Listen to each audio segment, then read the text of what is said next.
मेरा नाम रिया है, उम्र 29 साल। मेरा रंग गेहुआ है, लेकिन मुझे लगता है यही रंग मेरे चेहरे पर वो चमक लाता है जो लोग बार बार देखते हैं। मेरी काया गोली मटोल है और मैं अपने इस बदन से बहुत प्यार करती हूँ। मुझे स्पा जाना, बॉडी मसाज लेना और कभी कभी खुद किसी को मसाज देने का भी बहुत शौक़ है। अब तक मैंने कई जगहों पर यह अनुभव लिया है, कभी हाई एंड स्पा में, कभी किसी दोस्त के घर पर, कभी किसी नए थेरेपिस्ट के पास। मैं हमेशा ऐसे मौके ढूंढती हूँ जहाँ कोई मेरे शरीर को छू सके, दबा सके, सहला सके और मुझे वो गहरी शांति मिल सके जो बस स्पर्श से ही आती है। ये कहानी उस सर्दी की है। सर्दी की छुट्टियाँ शुरू हो चुकी थीं और मैंने ठान लिया कि मैं योगा सीखूंगी। मेरे मोहल्ले से बस 10 मिनट की दूरी पर एक पुराना लेकिन बहुत शांत योगा सेंटर है। वहाँ सुबह सुबह और शाम को क्लासेस चलती हैं। मुझे योगा की कोई ख़ास ज़रूरत नहीं थी, लेकिन वहाँ का माहौल, वो शांत संगीत, वो मध्यम रोशनी और सबसे ज़रूरी वहाँ के इंस्ट्रक्टर और कुछ ख़ास सदस्य, सब कुछ देखने महसूस करने की इच्छा थी। एक सुबह 7 बजे मैं सेंटर की ओर निकली। मैंने ढीली ढाली ग्रे ट्रैक सूट और उसके ऊपर फिटेड सफ़ेद टॉप पहना था। टॉप थोड़ा छोटा था ताकि चलते वक्त कमर का वो हिस्सा दिखता रहे। रास्ते में कई लोग मुड़ मुड़ कर देखते। मुझे ये सब अच्छा लगता है। मुझे पता है मेरा बदन कितना बोलता है और मैं इसे छुपाने की कोशिश कभी नहीं करती। सेंटर पहुंचते ही अंदर हल्की अगरबत्ती की खुशबू और बहुत शांति थी। रिसेप्शन पर एक आदमी बैठे थे, उम्र करीब 48 से 50, लेकिन शरीर फिट, चेहरा सौम्य और आंखों में गहराई। उन्होंने मुझे देखते ही मुस्कुराकर कहा, नमस्ते, कैसे मदद करूं? मैंने कहा कि मैं योगा क्लास ज्वाइन करना चाहती हूं।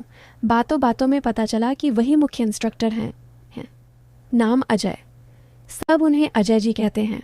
दूसरा इंस्ट्रक्टर है विकास, असिस्टेंट।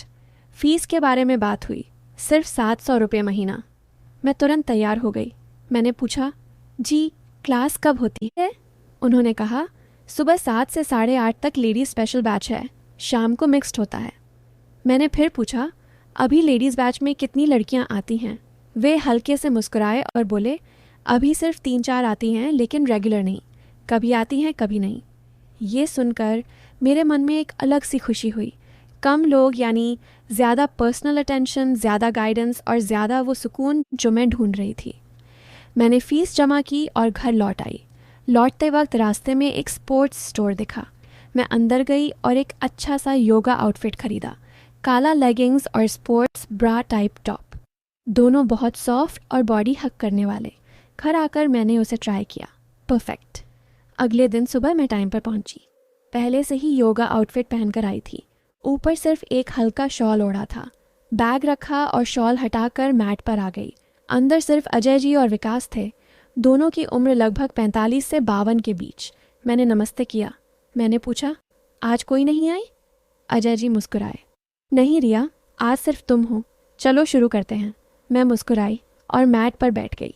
जैसे ही मैंने कुछ आसन शुरू किए, दोनों की नज़रें मेरे बदन पर टिक गईं। मेरा गेहुआ रंग, टाइट आउटफिट, हर मूवमेंट में उभरती लकीरें। कुछ पल के लिए वे खामोश हो गए। अजय जी ने गला साफ किया और बोले, चलो पहले सूर्य नमस्कार। मैंने शुरू किया। वे पास आए, एक हाथ मेरी कमर पर, दूसरा कंधे पर। ऐसे करो, सांस अंदर लो, ऐसे झुको। उनका स्पर्श गर्म था। इतनी स्टोरी अच्छी लगी तो सबसे पहले वीडियो लाइक करें और चैनल को सब्सक्राइब करें। जो सब्सक्राइब करेगा उसे मैं रात को कॉल करूँगा, इसलिए जल्दी सब्सक्राइब कर लो। चलिए कहानी शुरू करते हैं। मैंने कुछ नहीं कहा, बल्कि थोड़ा और गहराई से झुकी ताकि उनका हाथ अच्छे से महसूस हो। विकास बाहर से देख रहा था, उसकी आंखों में एक चमक थी। कई दिन ऐसे ही बीते। रोज़ मैं आती और वो 3-4 लड़कियां कभी नहीं आती, मतलब ज़्यादातर दिन सिर्फ मैं अकेली। अजय जी और विकास दोनों मिलकर मुझे सिखाते, लेकिन सिखाने से ज़्यादा उनके हाथ मेरे बदन पर घूमते, कभी कमर पर, कभी जांग के पास, कभी कंधे से नीचे सरकते। मैं कभी मना नहीं करती, बल्कि जानबूझकर ऐसे आसन करती कि उनका स्पर्श लंबा हो जाए। एक दिन मैंने बहुत गहरे स्ट्रेच किए। अजय जी मेरे पीछे खड़े होकर मदद कर रहे थे। उनका हाथ मेरी कमर से ऊपर चला गया। मैंने हल्के से सांस ली और मुस्कुराई। विकास ने देखा और वो भी पास आ गया। अब दोनों मिलकर, एक आगे एक पीछे। मेरी सांसें तेज़ थीं और उनके हाथ मुझे सहारा दे रहे थे। कुछ दिनों बाद मैं जानबूझकर चेंजिंग एरिया में कपड़े बदलने लगी। पहले तो बाहर ही बदलती थी, लेकिन अब अंदर जाती, दरवाज़ा थोड़ा सा खुला छोड़ देती, धीरे धीरे टॉप उतारती, ब्रा एडजस्ट करती, लेगिंग्स नीचे करती। मुझे पता था कि वे दोनों बाहर से देख रहे हैं। दीवार में एक छोटा सा वेंटिलेशन होल था, उसमें से उनकी सांसें सुनाई देती। एक दिन मैं रेस्टरूम गई, तब मैंने देखा दोनों चेंजिंग एरिया की तरफ टकटकी लगाए खड़े हैं। मैं चुपचाप वापस आई। उन्हें पता नहीं चला कि मैं जान गई हूँ। उसके बाद मैं रोज़ उसी एरिया में बदलने लगी, कभी बिना इनर के, कभी हल्के कपड़ों में, कभी पूरी तरह खुलकर। एक दिन क्लास के बाद मैंने कहा, अजय जी आज कमर में हल्का दर्द हो रहा है। उन्होंने कहा, चलो रेस्टरूम में आओ, मैं तेल लगाकर प्रेशर पॉइंट्स दबा दूंगा। मेरे मन में लहर दौड़ गई, अंदर गई। उन्होंने मुझे मैट पर लेटने को कहा, तेल लिया और मेरी कमर पर लगाने लगे, धीरे धीरे हाथ नीचे सरके। फिर मुझे पलटने को कहा, अब सामने से। उन्होंने तेल लगाया और धीरे धीरे दबाने लगे। मैंने हल्के से कहा, जी ये क्या कर रहे हैं, ये ठीक नहीं। लेकिन मैंने खुद को थोड़ा और पास किया। वे मुस्कुराए, बस रिलैक्सेशन है रिया, आराम मिलेगा। फिर विकास भी अंदर आ गया, अब दोनों मिलकर। मैंने उन्हें रोकने की कोशिश की, कहा ऐसा नहीं होना चाहिए, लेकिन अंदर से वो सुकून मिल रहा था जो मैं चाहती थी। इतनी स्टोरी अच्छी लगी तो सबसे पहले वीडियो लाइक करें और चैनल को सब्सक्राइब करें। जो सब्सक्राइब करेगा उससे मैं रात को कॉल करूँगा। कहानी चालू करते हैं। फिर भी मैंने सभ्यता का ढोंग रखा और उन्हें रोका। मुझे उनका इरादा समझ आ गया था, लेकिन अपना इरादा मैंने उन्हें कभी नहीं समझने दिया। ऐसा कई हफ्ते चला। अब मुझे आसन अच्छे आने लगे थे। अजय जी के हाथों से पकड़े रहने पर मेरा बदन सही पोस्चर में आ जाता। उनका एक हाथ कमर पर था, दूसरा जांघ के पास। उनकी गर्मी मेरी त्वचा पर फैल रही थी और मुझे एक अलग सी कंपकंपी हो रही थी। विकास बाहर से देखता, उसकी आंखों में वो भूख साफ दिखती। अजय जी बोले, रिया ऐसे ही रोज़ प्रैक्टिस करो, जल्दी मास्टर कर लोगी। मैं मुस्कुराई और हाँ में सिर हिलाया। मन में सोचा, ये प्रैक्टिस मुझे कहाँ ले जाएगी।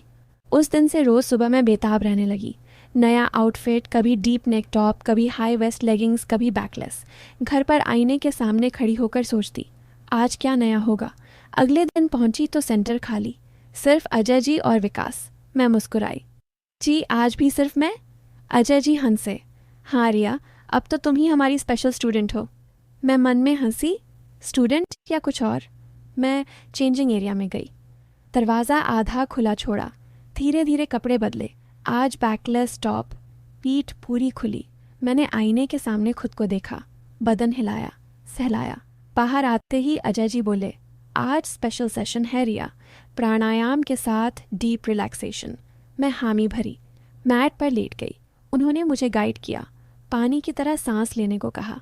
फिर दोनों पास आए, एक सिर के पास, एक पैरों के पास। उनकी उंगलियां मेरे स्पाइन पर घूमने लगीं। धीरे धीरे मैं आंखें बंद करके महसूस कर रही थी। तीसरे दिन अजय जी बोले, रिया आज हमारा एक दोस्त आएगा, वो सेंटर का सीनियर योग टीचर है, नाम संजय। मेरे मन में खुशी हुई। मैं हंसी, ठीक है जी, ज़्यादा लोग होंगे तो और अच्छा। वे दोनों एक दूसरे को देखकर मुस्कुराए। संजय आए, उम्र 55 के आसपास, शरीर मजबूत, आंखों में वो गहराई। मैंने उसे देखते ही समझ लिया। क्लास शुरू हुई, अब तीनों मिलकर। संजय पीछे से पकड़ता, अजय जी आगे से, विकास साइड में।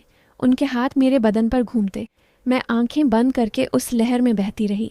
क्लास खत्म होने के बाद वे बोले, आज स्पेशल रिलैक्सेशन सेशन। मैं रेस्ट रूम में गई, तीनों पीछे पीछे। दरवाज़ा बंद हुआ। संजय ने पहली बार मेरी पीठ को छुआ और जैसे खो गया। अजय जी ने तेल लिया। अब तीनों मिलकर, एक कंधे दबाता, एक कमर, एक पैर, फिर अलग अलग पोजीशंस में। उस दिन मुझे इतना गहरा सुकून मिला कि मैं थक कर रह गई। अब रोज़ नया चेहरा आने लगा। चौथा दोस्त, फिजियोथेरेपिस्ट रोहन। वो कहता, रिया तेरी बॉडी पोस्चर चेक करता हूँ। फिर बहाने से हर जगह हाथ। पांचवा, एक बिजनेसमैन, अमित। वो महंगे एसेंशियल ऑयल लाता और स्पेशल सेशन करता। फिर धीरे धीरे कुल 7 लोग हो गए, सब 45 से 60 के बीच, लेकिन फिट और उत्साही। अब क्लास सिर्फ बहाना थी। मैं आते ही सेंटर लॉक कर देते। फिर योगा हॉल में, रेस्ट रूम में, चेंजिंग एरिया में, कभी सुबह की पहली किरण में, कभी शाम को लाइट बंद करके, कभी मैट पर लिटाकर, कभी दीवार से टिकाकर, कभी आईने के सामने खड़ा करके। मैं उन्हें नए नए आइडिया देती। आज ऑनियल से पूरा बॉडी वर्क, आज अलग अलग ब्रीदिंग गेम, आज मैं शिष्या आप गुरु। मैं रोज़ सोचती आज कौन सा नया सुकून मिलेगा। मैंने उन्हें कहा, आप सब मेरे संरक्षक हो, मैं आपकी देखभाल में हूँ, रोज़ मुझे वो शांति दो। वे मुझे अपनी प्रिय शिष्या कहते और पूरी तरह सेवा करते। ऐसे 8 महीने बीते। मैं पूरी तरह संतुष्ट और शांत हो गई। मेरा बदन रोज़ स्पर्श और गर्माहट पाता। मैंने उन्हें कहा, आप सबकी वजह से मैं आज इतनी खुश हूँ और आज भी ये सिलसिला जारी है, कभी ख़त्म नहीं होगा। लेकिन कल सुबह जब मैं सेंटर पहुँची तो दरवाज़ा बंद था और बाहर एक नई चिट्ठी लगी थी। क्या लिखा था उसमें अगली बार बताऊंगी। इतनी स्टोरी अच्छी लगी तो सबसे पहले वीडियो लाइक करें और चैनल को सब्सक्राइब करें। जो सब्सक्राइब करेगा उसे मैं रात को कॉल करूँगा। नेक्स्ट पार्ट 2 चाहिए तो कमेंट करो पार्ट 2।